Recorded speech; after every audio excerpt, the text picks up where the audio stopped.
একজন সুন্দর মানুষের চাইতে একজন ভালো মানুষের অনেক বেশি প্রয়োজন।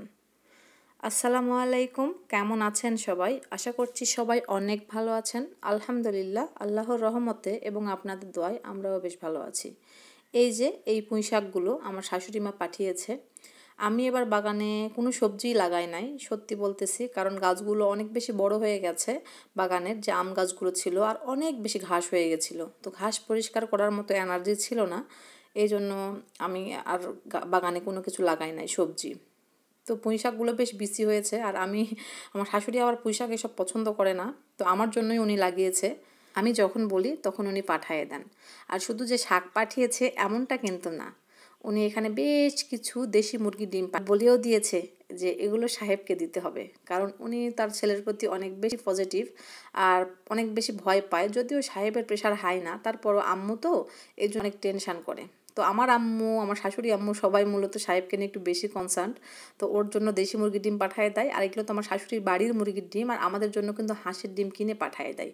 তো আমার তো প্রেশার লো, এই কারণে আমি হাঁসের ডিম খাই, তাহলে একটু ঠিকঠাক থাকে। তাছাড়া একটুতেই আবার আমার মাথা টাথা ঘোরায়, বিভিন্ন সমস্যা। শুধু যে প্রেশার লো এমনটা না, অনেক বেশি আমার লো প্রেশার। আর গরুর মাংস খাওয়ার পরেও না আমার প্রেশারটা ওঠে না, তাহলে চিন্তা করেন যে কতটা প্রেশার লো আমার। এই যে আমি পুঁই শাকটাকে সুন্দরভাবে কেটে পরিষ্কার করে নিয়েছি, আর এখানে হাত দিয়ে মাখায়ে দিলাম। তো আমি আবার এই চচ্চড়ি জাতীয় তরকারিগুলো মাখায় দিতে বেশি পছন্দ করি, তো হাতে মাখানো চচ্চড়িটা কিন্তু টেস্টটা অনেক বেশি লাগে আমার কাছে। তো আমি রাতের কয়েকটা আইকোর মাছ ছিল, সেগুলোকে দিয়ে দিয়েছি চচ্চড়ির উপরে, মানে চচ্চড়িতে। আর এখানে একটু মাছের ঝোল করতেছি। শুধু সবজি রান্না করলে তো আমার সাহেব, আমার মেয়েরা কেউই খেতে বসবে না, ওদেরকে খাবার টেবিলে আনাটাই তখন কষ্ট হয়ে যাবে। তাই ভাবলাম একটু মাছের ঝোল করি। আমি কিন্তু এখন অবধি জানতাম না যে সাহেব আমার জন্য কি সারপ্রাইজ ওখানে রাখছে, সত্যি বলতেছি।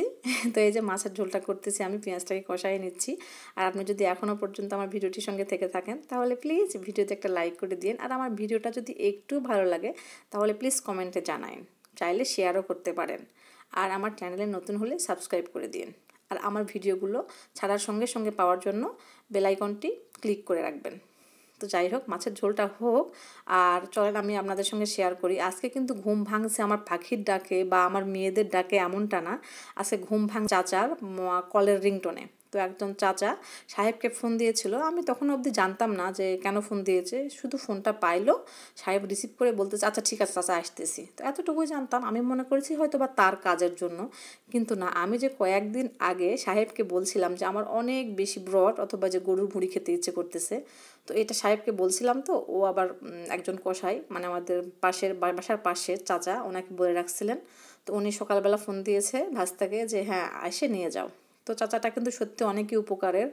শুধু যে ব্রড পাঠায় দেয় বা মাংস, আমরা যখন ফোন করে বলি আগের দিন বলে রাখলে একটু ভালো হয়, তাহলে একদম সেরা জিনিসটা আমাদের দেওয়ার চেষ্টা করে। তো আসলে এরকম প্রতিবেশী বলেন, আত্মীয় বলেন, আসলে আমরা কি করি জানেন, গরিব মানুষদের বা যারা একটু ছোট কাজ করে বা আমাদের চোখে ছোট মনে হয়, তারা কিন্তু ছোট কাজ করে এমনটা না, প্রত্যেকটা কাজেরই আসলে সম্মান দেওয়া উচিত। তো যাই হোক, আমি ছোট করে বলতেছি না। তো আমরা স্বার্থপর, দুনিয়ার স্বার্থপর মানুষেরা না, তাদেরকে দেখতে পাই না, তাদের থেকে সুবিধা নেই, কিন্তু তাদেরকে পরিচয় দিতে পারি না বা দিতে চাই না।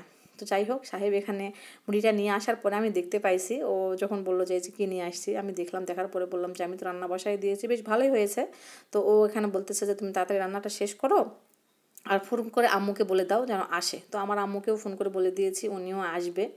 আর বাগানে বসে সাহেব বলতেছে আমি একটু বেশিটা পরিষ্কার করে দেই। তো আমি একটু রাগ করলাম যে কী রে চাচা, আমাকে বলেছিল যে যেদিন তুমি ভুঁড়ি নিবা বা এই যে গরুর যে আমরা ভুঁড়ি বলি, তো ভুঁড়ি বলতেছি, ভুঁড়ি নিবা আমাকে বলো মা, আমি পরিষ্কার করে রাখবো। তো উনি পরিষ্কার করে দেয় নাই কেন? তো সাহেব তখন বলছিল যে না, বড় যেটা সেটা তো পরিষ্কার করে দিয়েছে, তো এর চাইতে বেশি তো উনি দিতে পারবেন না, উনি তো কসাই মানুষ।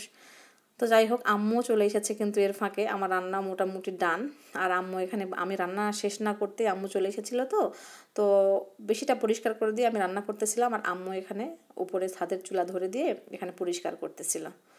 আম্মু কিন্তু অনেক বেশি ভুঁড়ি পছন্দ করে, আমিও অনেক বেশি পছন্দ করি, মোটামুটি আমরা সবাই পছন্দ করি। তবে আমার শাশুড়ি মা, মেয়ে হিসেবে মেয়ে মানুষেরা মনে হয় ভুঁড়ি একটু বেশি পছন্দ করে, কিন্তু আমার শাশুড়ি মা আবার অত পছন্দ করে না। আমাদের ভুঁড়ি পরিষ্কার করতে করতে অনেকটা টাইম হয়ে গেছিলো, ভুঁড়িগুলো মোটামুটি পরিষ্কার করা হয়ে গেছে, এখন শুধু জাল করতে হবে। আর এই ফাঁকে কেমন একটা ঘিন ঘিন করতেছিল, তাই মাহি বলতেছিল যে আম্মু তাহলে বড়ই নিয়ে আসি, সবাই মিলে একটু বড়ই খাই। তো ছাদে একটু রোদ উঠছে, তাই সবাই বসে এখানে বড়ই খাচ্ছিলাম। আর আমার গায়ের অবস্থা দেখেছেন কীরকম ময়লা হয়ে গেছে, আর অনেক বেশি কালি ঝুলি লেগে গেছে। তা আমি বলতেছিলাম যে না, এখন মনে হচ্ছে আমার একদম গ্রামের মেয়ে, গ্রামের বউ, আর বলতে গেলে একদম খাঁটি গৃহিণী।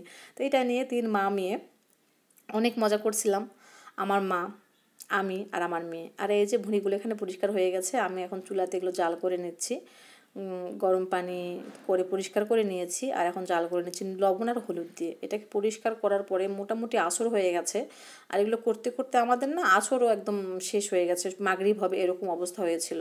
এই যে একটু এখন কিন্তু আসর টাইম, একটু একটু রোদ আছে, আর এখানে আমার মেয়ে আমার মা এরা বড়ই খাচ্ছে, মানে অনেক বেশি ঘিনঘিনি লাগতেছিল আম্মুরও। তো ওরা বসে বসে এখানে বড়ই খাচ্ছিল, আর আমি ওখানে জাল করতেছিলাম, আর মাঝে মাঝে এসে খাচ্ছিলাম। আর অবশেষে দুপুরের খাবারটা খেতে আসলাম, এই যে মাছের ঝোল। সাহেব আর আমার মেয়েরা কিন্তু খেয়ে ফেলেছে, আর আমার মা আর আমি খাইছিলাম না। আমরা আসার পরে ভাবলাম যে গোসল করব না, তারপরে আবার ভাবলাম যে আসলে কেমন একটা লাগছিল, তো গোসল না করলে ভালো লাগছিল না, তাই আমি গোসল করলাম। গোসল করার পর আম্মুকে বললাম যে তুমিও গোসল করেই নাও, এই জন্য আম্মুকে একটু গরম পানি করে দিলাম। আর এখন আমরা ভাত খেতে বসেছি, এমন সময় কিন্তু মাগরিবের আজান দিয়ে দিয়েছে।